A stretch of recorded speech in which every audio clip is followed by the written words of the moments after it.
Hello, my name is Moses and welcome to another Study RX video. Today I'm going to be sharing my notes on the R.A.A.S system, and this stands for the Renin Angiotensin Aldosterone system. Now I know it'll seem a bit redundant saying system when that stands for it, but it makes it easier to explain. Alright, the reason I'm going to go over this pathway is because heart complications are a common and prevalent issue in the US, so common that it comes up on standard exams. So I'll start off by covering the pathway and explain how it can create life-threatening effects on patients specifically with heart failure. Heart failure may be characterized by having a poor ability to pump the proper amount of blood to the heart, and this may be due to poor systole or poor diastole functions. For systolic blood pressure, this presents as the pressure in the arteries during contraction of the heart muscle, while diastolic blood pressure will refer to our blood pressure when our heart muscle is in between beats. Now, there are multiple factors that contribute to the regulation of our blood pressure, but for the purpose of this video, I'm just going to cover a few of them. Primarily, when I begin to think about the R.A.A.S system, I start thinking regulator or controller of blood pressure or blood volume. And someone along the way figured out how to measure this blood pressure via a mathematical equation. So blood pressure is the product of cardiac output multiplied by the total peripheral resistance. Cardiac output is simply the amount of blood pumped by the heart each minute. And total peripheral resistance is the resistance of blood flow in the arteries. I'm introducing the blood pressure equation now as a side note because it's an important concept to understand throughout this video and throughout future videos. So where does the R.A.A.S pathway begin? Alright, this is going to be just a general explanation of it, but it begins with the liver producing the protein angiotensinogen. The kidney produces a protein splitting enzyme called Renin, which takes angiotensinogen to angiotensin 1. And by the way, this is happening inside the blood. Then R.A.A.S comes along, which R.A.A.S is referred to as the angiotensin converting enzyme, and R.A.A.S may come from the kidneys and it might come from the lungs, but R.A.A.S is going to convert angiotensin 1 into angiotensin 2. So for the purpose of this video, angiotensin 2 will go and bind to two different subtypes of angiotensin-specific receptors, and they are classified as angiotensin type 1 receptor or angiotensin type 2 receptor. So these receptors are going to be found in several tissues throughout the body, which angiotensin 2 will exercise its biologic effects via these two different subtype receptors. Okay, so here's the first key point to take from this video. Everything else I have mentioned up until now should just be supplemental. After this, I'll talk a little bit more on the topic. The key point is that angiotensin 2 is a highly potent vasoconstrictor, and vasoconstrictors narrow the blood vessels throughout the body, which pretty much increases blood pressure. Alright, now that we get that, let me elaborate a bit more on these angiotensin receptors. This is how it works. Angiotensin type 1 receptors are located in the brain. They are also located on the myocardium, which is the muscular tissue of the heart. They're located on the kidneys, also on the adrenal glands, which sit on top of the kidneys, and they produce hormones that regulate many actions. But the most important action here is blood pressure. And lastly, they're on the peripheral vasculature, which refers to the arteries and the veins that are outside of the heart. So there seems to be a pattern with these AT1 receptors because most of them seem to mediate the responses that are critical to our cardiovasculature and our kidney function in the body. And now for the AT2 receptors.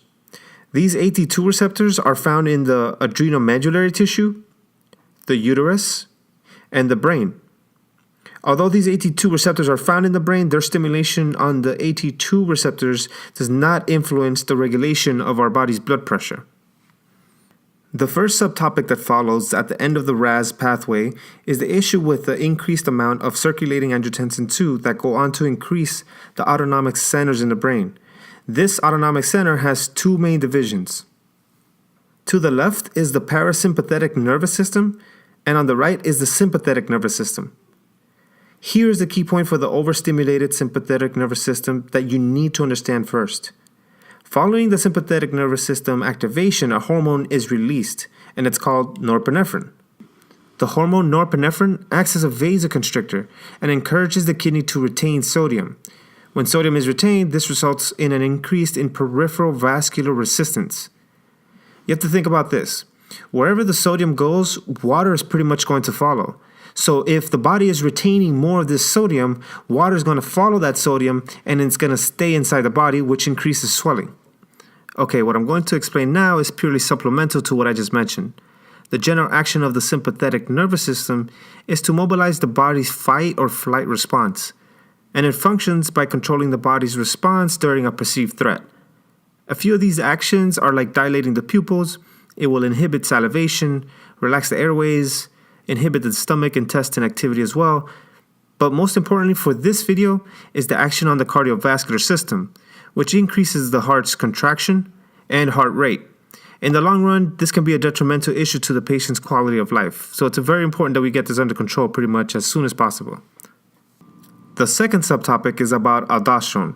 I made a video on aldosterone receptor antagonist medications, which pretty much go into extent of what aldosterone does in the body. So it has a bit more detail, and I suggest you should check it out.